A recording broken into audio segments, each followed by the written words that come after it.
Je voudrais encore vous demander, est-ce qu'il y a dans cet espace des enfants de la Vierge Marie?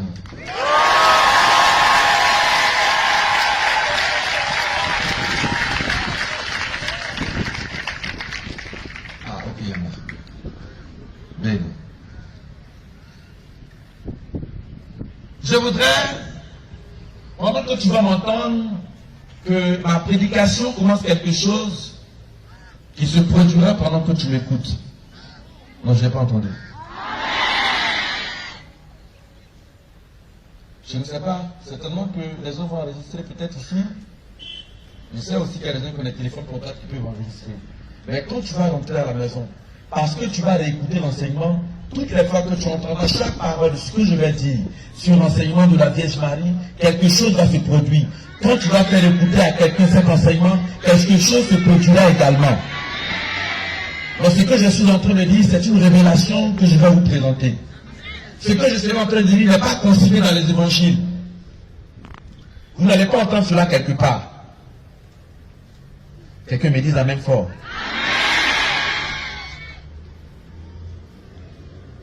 Marie au cœur de la passion et de la compassion de Jésus-Christ.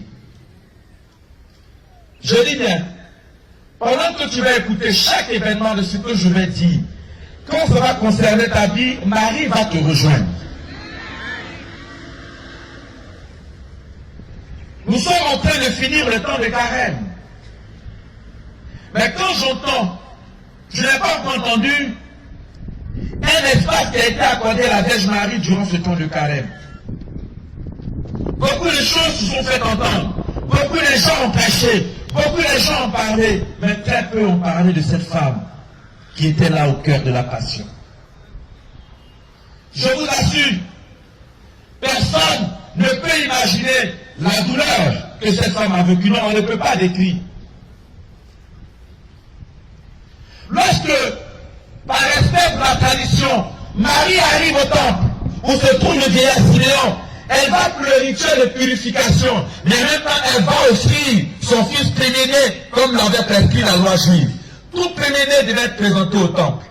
Marie rentre dans cette prescription. Mais ce jour-là, alors qu'elle était remplie de joie, parce qu'elle venait de concevoir, elle allait offrir cet enfant à Dieu le Père. Voici que ce jour commence une nouvelle parole qui va changer sa vision. Lorsque l'ange avait annoncé à Marie, elle était heureuse. Parce que Dieu s'était souvenu d'elle. Mais en même temps, au travers de cette annonce, il y aura une deuxième annonce qui lui sera faite par le vieillard Siméon. Siméon fait l'éloge. Il est heureux de savoir que cet enfant est entraîné. Mais malheureusement, il dit à cette femme, toi qui es entrée ici, pour présenter cet enfant, toi-même, une épée te transpercera le cœur. D'autres versions disent un glaive. C'est-à-dire que le vieillard Siméon veut présenter l'instrument qui va servir à entrer dans le cœur de la Vierge Marie. Or, vous savez que le cœur est l'organe principal qui permet à l'homme de vivre, de survivre et de respirer. Quelle femme est capable d'entendre une prophétie, je ne vais pas dire de malédiction, mais sur un futur qui n'est pas réduisant? Quel prophète dans cette assemblée peut vous dire, vous n'êtes pas sûr, en sortant ici, vous pouvez faire un accident? Quel prophète est capable de dire? Marie l'a entendu. J'ai parlé qu'elle a regardé l'enfant là bizarrement. Bien aimé, quand on dit Marie opère des guérisons, Marie opère des situations qui.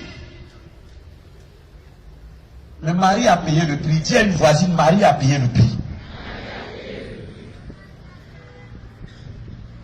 Je voudrais que tu comprennes que ta délivrance, que ta libération n'est pas tellement importante plus que ta vie même. Quand tu es guéri, tu vas faire tes occupations. Mais qu'est-ce qui prouve que tu viendras rendre honneur à la guérison que tu as reçue? Beaucoup de gens ont fréquenté des assemblées, ils ont été guéris, des paralytiques ont marché.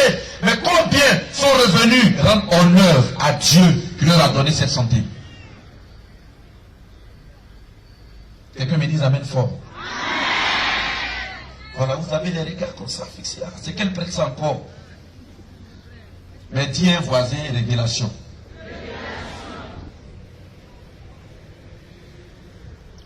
Marie est au cœur de la passion.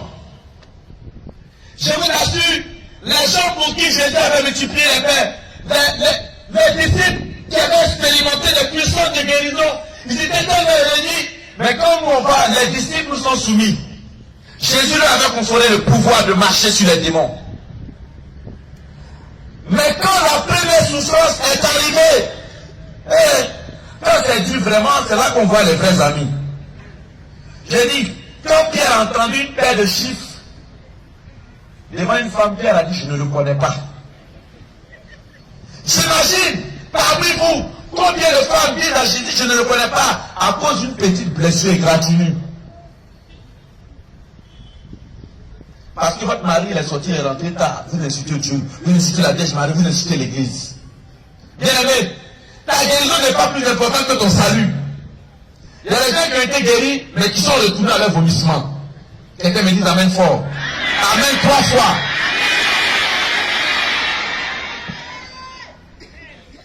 Je ne sais pas, peut-être qu'ils reviendront encore aux prédications de Laura Marie, peut-être. De nombreuses guérisons sont capables d'être opérées. Le plus important, ce n'est pas que tu guérisses.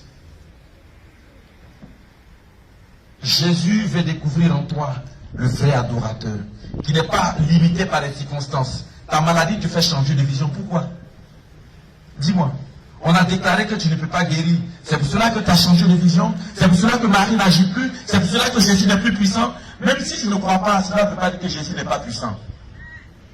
Et c'est pour cela que très souvent tu entends le témoignage des autres, mais tu n'entends pas pour toi. Parce que tu ne connais pas la disposition de leur cœur. Comment est-ce que leur cœur endure des situations difficiles et leur cœur ne change pas de position? Mais regardez, beaucoup d'entre vous ont changé de position à cause d'une égratignure. Mais je veux te parler de Marie qui n'a pas changé de position. Les disciples ont fui, mais Marie est restée. Non, je n'ai pas entendu. Je dis bien, quand tu vas m'entendre, chaque événement, chaque étape de la Vierge Marie, quelque chose se produit. Je ne dis pas quelque chose va se produire. Quand l'heure d'aller pour la fête des rameaux était arrivée, Jésus rentre chez lui à la maison, il rencontre Marie, sa mère. Il rencontre cette femme, il vient lui dire ses adieux. Parce qu'il sait qu'avec la fête des rameaux, cela va s'achever par la mort. Marie avait ses intuitions. C'était donc qu'elle se disait que peut-être que la coupe pouvait être retirée. Bien aimé, regardez, votre enfant vient vous dire adieu. Au revoir, même tu pleures. Mais l'enfant te dit adieu. Et ce que je vous dis n'est pas consigné dans les évangiles. C'est une révélation que Jésus et la Vierge Marie ont fait à Sainte Catherine et Méric. Et à Marie d'Agreda. Vous pouvez aller vérifier sur le net, vous cherchez Marie d'Agreda, révélation sur la Vierge Marie. Et vous verrez Marie au cœur de la passion. Les évangiles n'ont pas le temps de l'expliquer. C'est pour cela que ces gens disent, il y a beaucoup de choses qui n'ont pas été consignées. Mais ce que j'ai dit, c'est pour que vous ayez la foi. Bien aimé, on ne pouvait pas tout dire de la Vierge Marie. Et très peu de temps, Marie avait le temps de parler. La Bible nous dit que Marie gardait tous les événements dans son cœur. Je vous assure, parmi vous, combien de personnes peuvent garder un petit secret dans leur cœur? Que ce soit bénédiction, Marie garde. Que ce soit malédiction, elle garde. Bien aimé, Jésus explique à sa mère le temps de la séparation. Il lui dit, je te dis au revoir. Bientôt quand je vais rentrer à Jérusalem, on va me vationner, on va m'acclamer, mais toutes ces personnes seront les mêmes à crier à mort. Il explique à sa mère comment il sera flagellé. Il explique à sa mère le poids de la croix. Il explique à sa mère le cheminement vers Golgotha. Marie était là, elle écoutait. C'était l'heure de la séparation.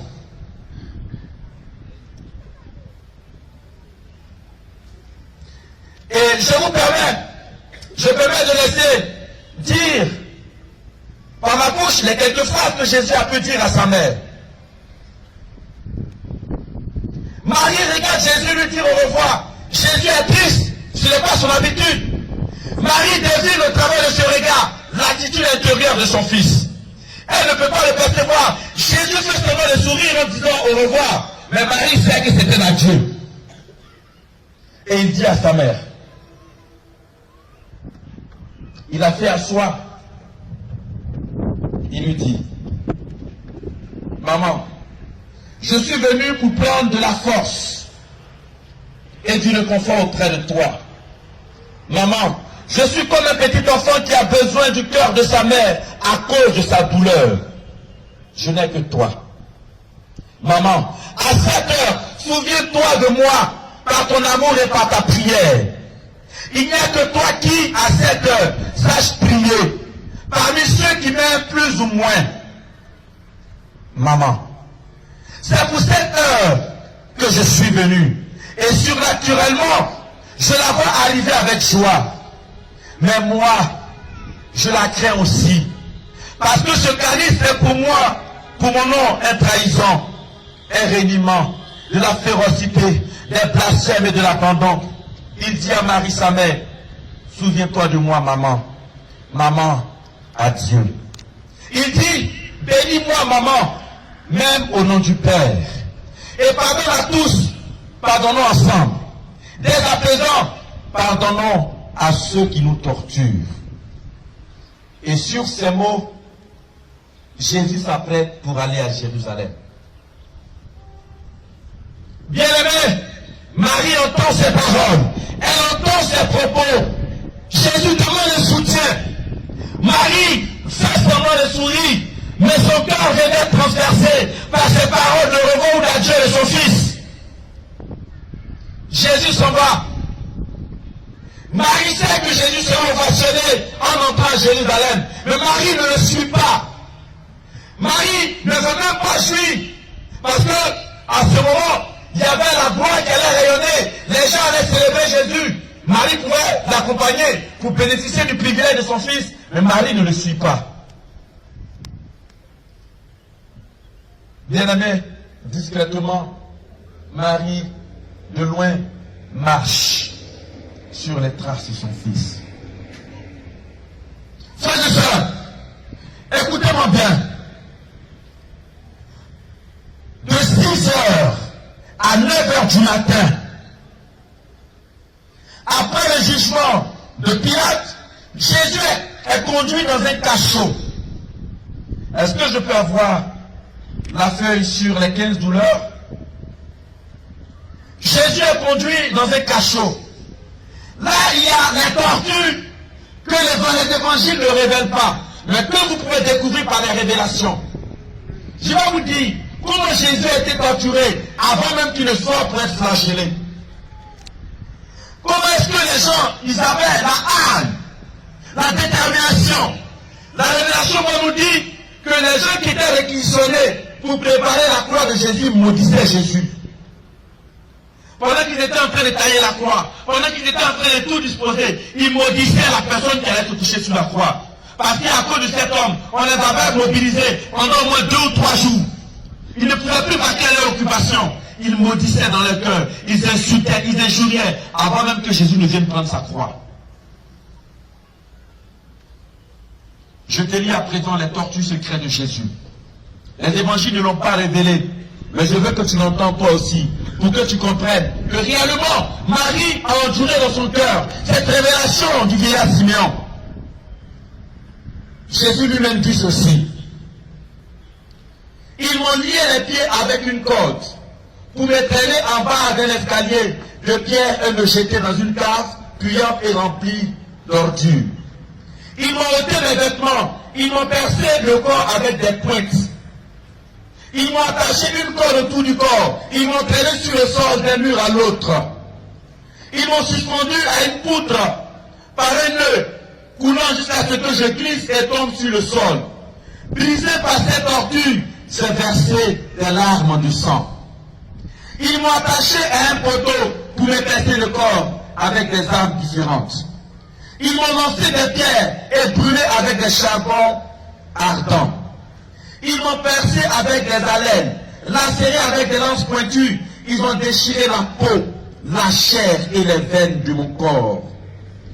Ils m'ont attaché à une colonne pour me faire tenir nu-pieds sur une plaque de métal brûlant. Ils m'ont attaché à une colonne. Ils m'ont mis une couronne de fer et bandé les yeux avec un linge d'une saleté repoussante. Ils m'ont fait asseoir sur une chaise garnie de pointes. Et ces pointes entraient profondément dans ma chair. Ils ont versé du plomb et de la résine liquide dans mes plaies. Et après cette torture, ils m'ont écrasé sur la chaise afin que les pointes pénètrent plus profondément dans ma chair. Pour ma honte, mon supplice, ils m'ont enfoncé des aiguilles dans la plaie ouverte de ma barbe arrachée. Ils m'ont lié les mains dans le dos. Ils m'ont poussé hors de la prison en me frappant avec des verges. Ils m'ont jeté sur une croix et ligoté serré que je ne pouvais plus respirer.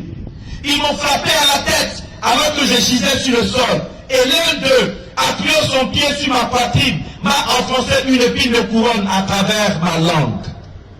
Ils m'ont versé dans la bouche les pires excréments en me lançant des injures les plus infâmes.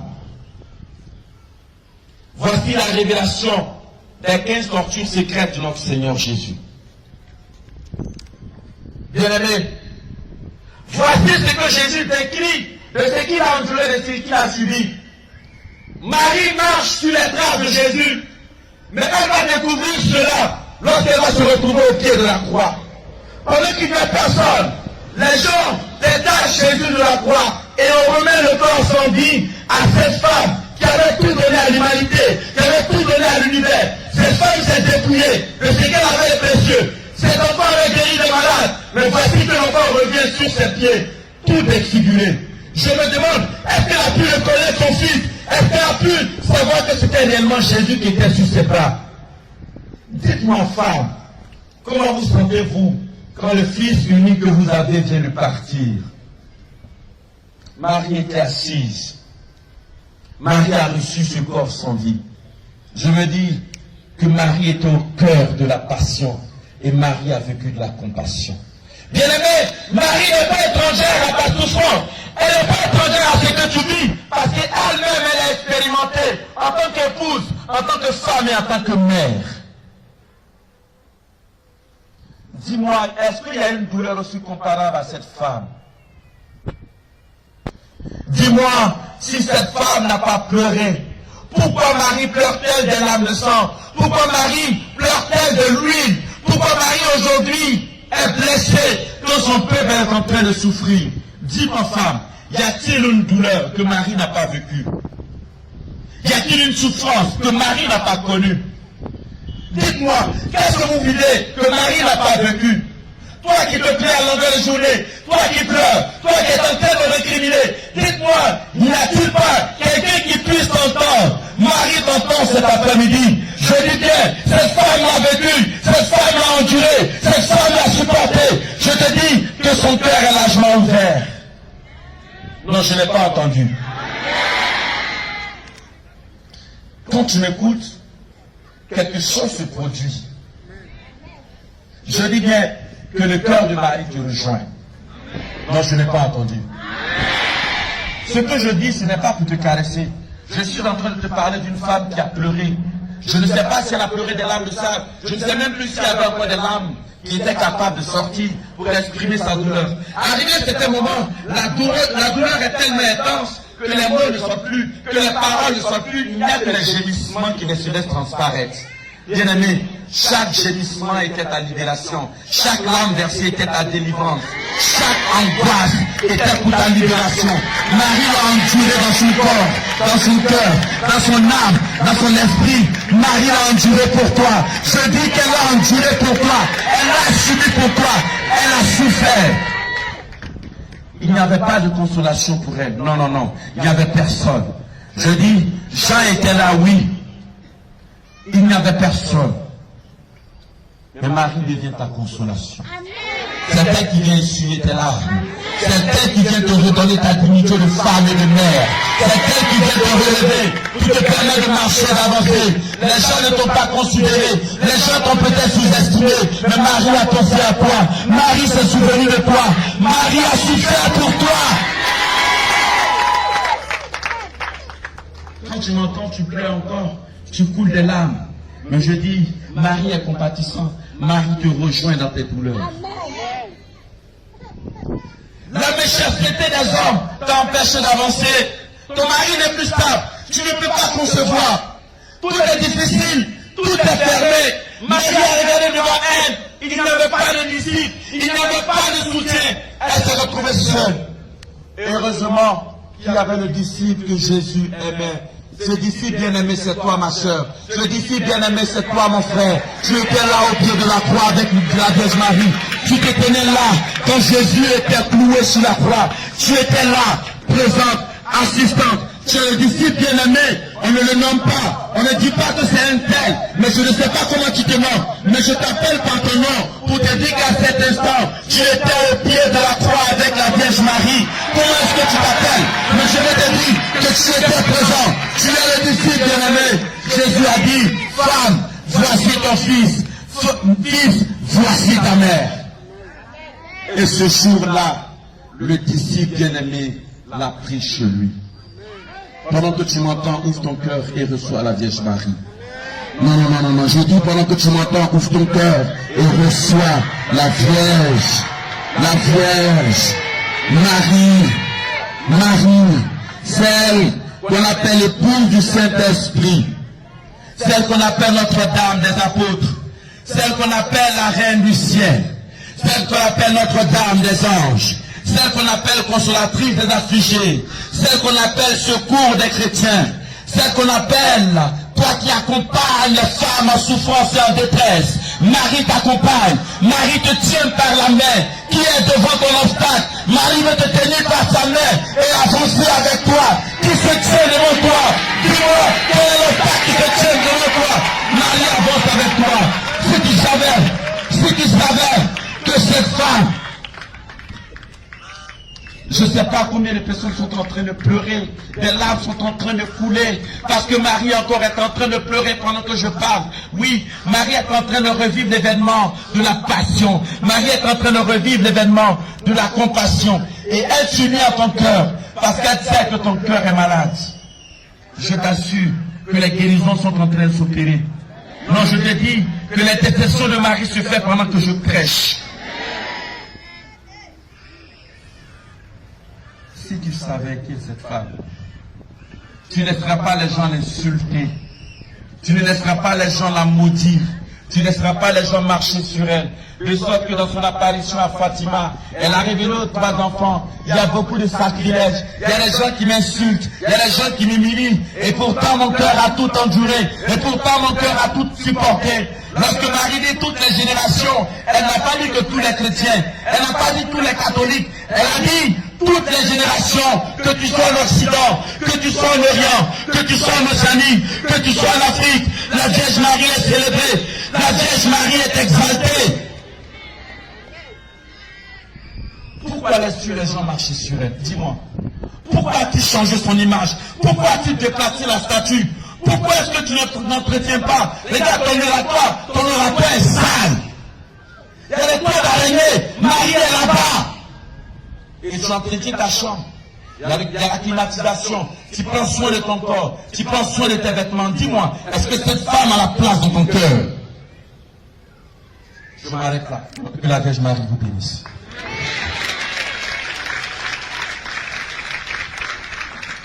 Pour écouter d'autres messages de ce prédicateur, consultez la description de cette vidéo. Vous y trouverez un lien renvoyant à sa page. Si cet enseignement vous a fait du bien, abonnez-vous à notre page YouTube Roua TV Channel et activez la cloche de notification pour écouter d'autres prédications de la même portée. Que Dieu vous bénisse.